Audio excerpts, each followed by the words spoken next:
Once my son was born, I felt like the most difficult part of this is done and it's going to be smooth. Like I'm going to hold my baby in my arms and look at him lovingly, and he's going to stare back at me lovingly, and we're going to instantly fall in love with each other. And mind you, I mean, I am already extremely, insanely in love with this little baby.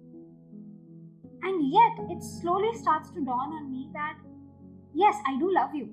I will literally kill for you, you know. But why am I not feeling that connection?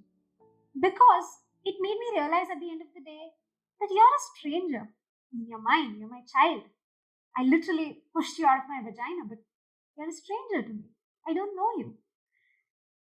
And that's where, kind of the euphoria started to come down a little bit. My energy levels that were like so high up and I was bouncing all over the walls or bouncing off the walls, that started to kind of like I started to sober down a little. The first night in the hospital was especially like gave me like a nice big fat reality check, because this baby woke up, I think, every 10 minutes, every 15 minutes, and my husband and I would just look at each other like, why is he crying now? And the answer was because he's a baby.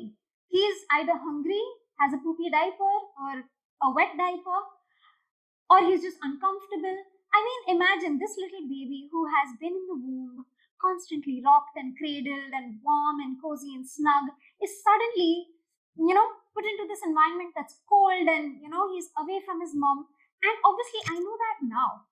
I can look at that moment 1.5 years ago, and I can see that now. But in that moment where I was so exhausted, I was so tired, like, I can't even begin to tell you how tired I was. All I wanted to do was sleep. And this little baby kept disturbing me. And I use the word disturb because I literally just wanted to be left alone. All I wanted to do was snuggle him and go to sleep. But he did not want to be snuggled. He wanted to be fed and he wanted to be rocked. Anyway, so I kind of, understood that this is how it's going to be for a long, long time now, at least until he's able to communicate clearly what it is that he needs. And trust me, guys, it's been like 1.5 years and he still hasn't been able to communicate really, and won't be able to till quite some time now. But you can imagine the despair of a new mother who's suddenly like, why is this happening? Why are you crying? It's scary. So we get him home, and this baby is breastfed, right? Like, we haven't given him a bottle, we haven't given him any kind of formula yet. And I am very determined at that point in time to exclusively breastfeed. That's what my doctor, my gynecologist, my pediatrician, all of them have collectively made it a point to really emphasize the importance of breastfeeding and how I must breastfeed. Yes, there is formula and all of that, but try as much as possible. And here I am sitting like this with my baby every 10 minutes, plugging my nipple into his mouth. And to this day, I'm ashamed to say what I'm going to say, but I didn't like it. In my head, it was like, I have already given you my body, for 9 months. I have had it cut open, not in a very, convenient place, just so that you could pass out of it easily. And now what more do you want? You want to be stuck on my nipple all the time? Seemed a little unfair. It still seems like, makes me feel like I'm such a horrible mother for even putting it into words, but I'm sorry, this is how I felt.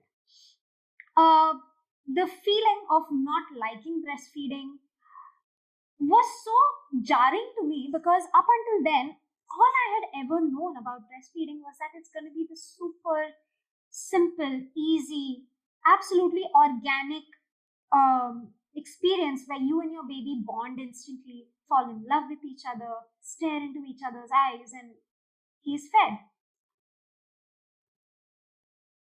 Unfortunately, though, that's not how breastfeeding is. And it is incredibly hard. There are so many things like lack of supply, chapped nipples, your baby not having a proper, your baby having a tongue tie. There are so many things like, and nobody tells you about it. And this is just like a question, not asking anybody in particular, but why? Why is nobody really, why is a new mother not really told or prepared beforehand that breastfeeding, while it is a beautiful experience, but it can be hard also. Nobody prepared me for that. Nobody, not my mother, not my friends, not the internet, nobody. So the weeks go by, and there's another realization that's dawning on me slowly, and another one, it's not a pretty one, that my child is getting hungry again and again and again, and he's probably not getting full on breast milk alone. And that is making me feel like such a big failure. Like, it is my number one job to keep you alive. It is my job to keep you fed. Okay, not my husband's job, not mom-in-law, not my mom, nobody but me. I have to keep this baby alive, and I can't do it. I mean, of course, he is still okay in every sense of the word, but he isn't gaining weight like he should. And I mean, in our society, a child's, when a child doesn't gain weight, it's like, maa khila nahi rahi hai, or whatever. It's immediately the mother's fault. And here I felt like it really, really was. So that is where I would say the whole postpartum experience started to get really, really shitty for me. Like, absolutely shitty. At one of the appointments at my pediatrician's office, my child's pediatrician's office, this very kindly elderly man holds my hand and tells me that you have done enough. Your body has done enough. And if it can't make enough milk, it can't. And it's fine. We have other things. We have cow's milk, we have formula. Move on to that. And I'm not sure how, if to this date I have been able to move on technically. But yes, I did limit my breastfeeding. Okay, and after 3 months, I stopped it completely. Looking back now, when I don't have a child glued to my breast all the time, a toddler glued to my breast all the time, I just feel like, in hindsight, yes, it was a good decision. And to be fair, my toddler, even though he's majorly formula fed and then cow's milk, he's turned out pretty fine, and he is turning out pretty fine. That's right.